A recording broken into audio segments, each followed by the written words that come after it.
Da predstavu koju ćete sada vidjeti se bavi problemom nasilja nad ženama.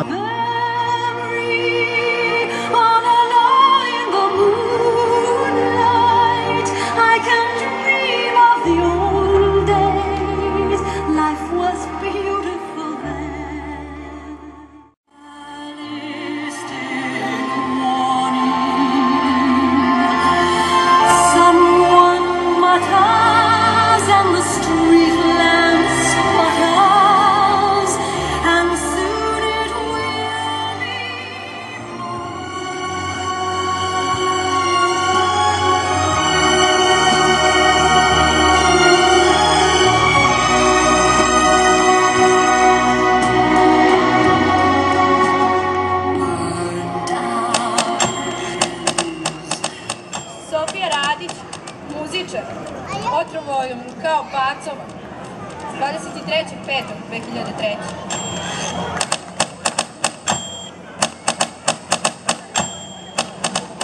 Slavica Đorđević, radnik u fabrici. Zapalio je moju sestru i mene. 28. februara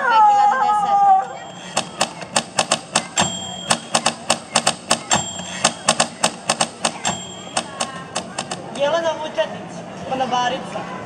Udario me kolima 18.11.2007.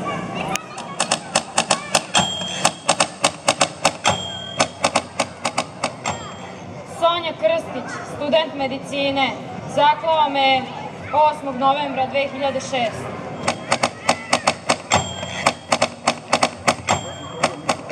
Rahija Spasić, domaćica.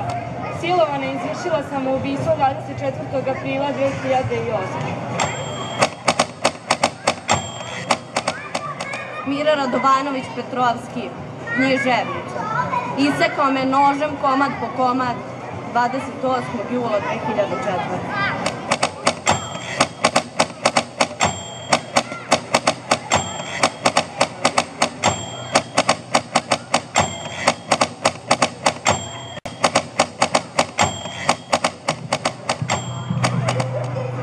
Moje ime je Gabriela.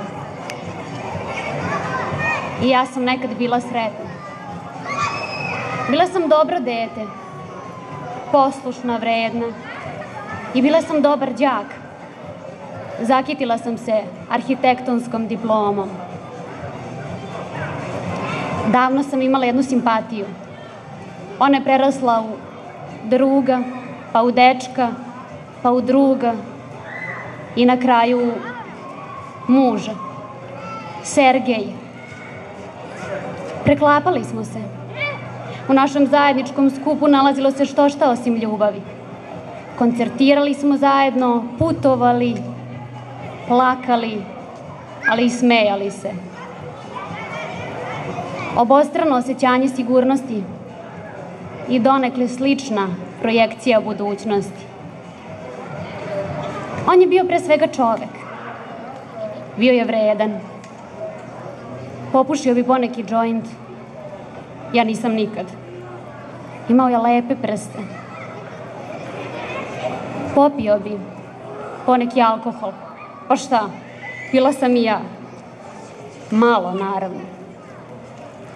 On je bio šarmantan, dobrodušan, avanturista. Tačno sam znala šta mi je govorio raširenim nozdravama. I tačno je znao šta mu govorim podignutom obrvom. Venčali smo se. Imali smo divan plan. Za početak kupit ćemo kuću na selu. On će zarađivati, ja ću heklati čipku za karirane zavese. On će timariti konja, ja ću saditi cveće i biti trudna. Tako je i bilo. Zavese su visile, konj je bio taman za jahanje. Cveće je procvetalo i rodila se naša Jana. Nije što je naša, ali stvarno je bila kao bombona. Ja sam plela. Ja sam mu sugerisala da bi to trebalo iskoreniti. On se slagao sa mnom. Klimao glavom, aha. Ali onda su se ti polusvesni dolasci pročestili. Ja bih šiznula kad bi gostovao kod Jane na čaju takav. Ili kad bi je vodio na jahanje. Ali treba s konja da mi padne, pa da ga pokidam. Onaj plan da ću se jednom zaposliti. Nikad. U vetar. Sve ređi smo živeli u troje. Ređi smo odlazili, ređi su nam dolazili. Znala je okolina otprilike o čemu se radi, majka pogotovo. Katastrofa. Ja možda nisam pušila, ali sam se ponašala kao napušena. U takvom haosu ja bih sela i mislila, a šta ako sretnem njegovu majku posle razvoda? Mislim, da li bi trebala stati s njom ili da ju se ne javim? I kupila bi novi stan posle razvoda i nove zavese. I ne bi morala da čistim lišće. Ali ja volim da čistim lišće. Jedno me neko pitao za seks. Kakav seks? Ej, bre. Pluskvam perfekat. Beše. Čak bejaše. Nije da nije bilo sadržajno i maštovito. Ali kada?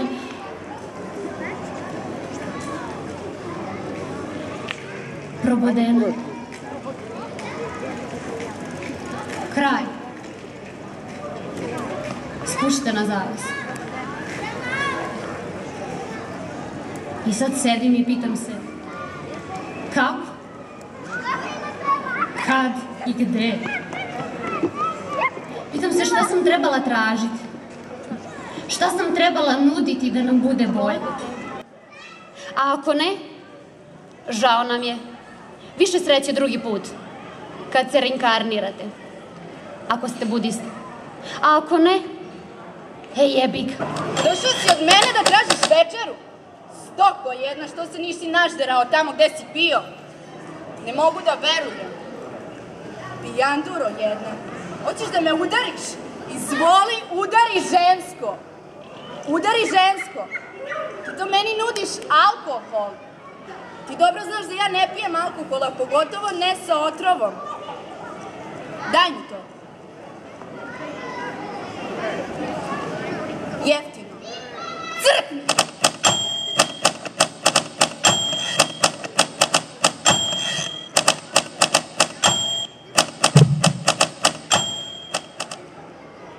Ja sam Slavica. Radila sam u fabrici. Živela sam sa mužem i bolesnom sestrom. Moj posao je bio prilično težak za jedno žensko. Muž nije radio nigde. Govorio je kako će on paziti moju sestru i kako je dovoljno to što samo ja zarađujem.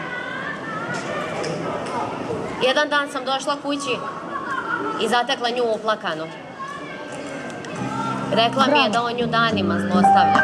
Ja sam Sonja. I ja sam nediplomirani doktor. Kažem nediplomirani zato što je moje vreme oduzeto. Prerano oteto. Oteo ga je on, moj mili, najdraži, najlepši gad. Da, gad je. Taj dan došao je po mene onim malim belim Volkswagen kombijem iz 70-ih. Trebali smo da idemo za Italiju. Znate kako je, treba gladna usta da se prehrane, treba da se studira. Kriza u zemlji. I rekao mi je da treba da odemo do Niša. Nije baš usput, ali nema veze. Da pokupimo još 2 devojke. I bile su 2 devojke. U Nišu su nas drogirali. Sledeće, čega se sećam, jeste da se budim u velikoj mračnoj hali. Veoma je hladno. Pogledam levo, ništa.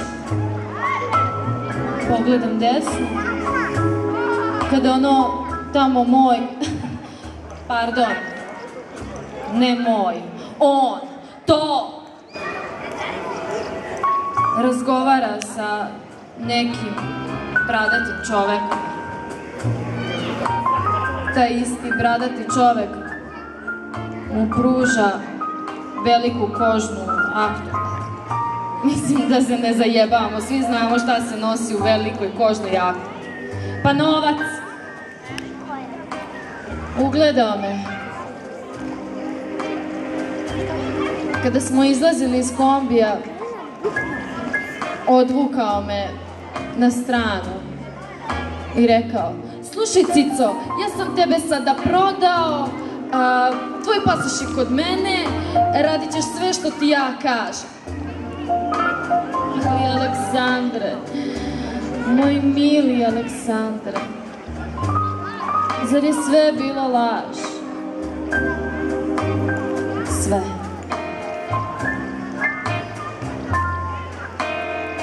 Tada su nas odveli pred neku kuću, pa sada je otpadala za nje. Nisam ni znala gde se nalazi. Vrata mi otvara neki odvratni, visoki, ćelavi čovek u boksericama. U ruci drži maslan batak i kaže: možete da uđete. Vraga, neću. Počinjem da trčim. Aleksandar me hvata. Udara mi šamar. Gde si ti pošla?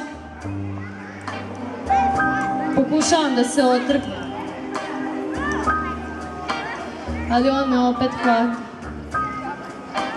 Odjednom poznata ruka na mojoj čeljusti. A on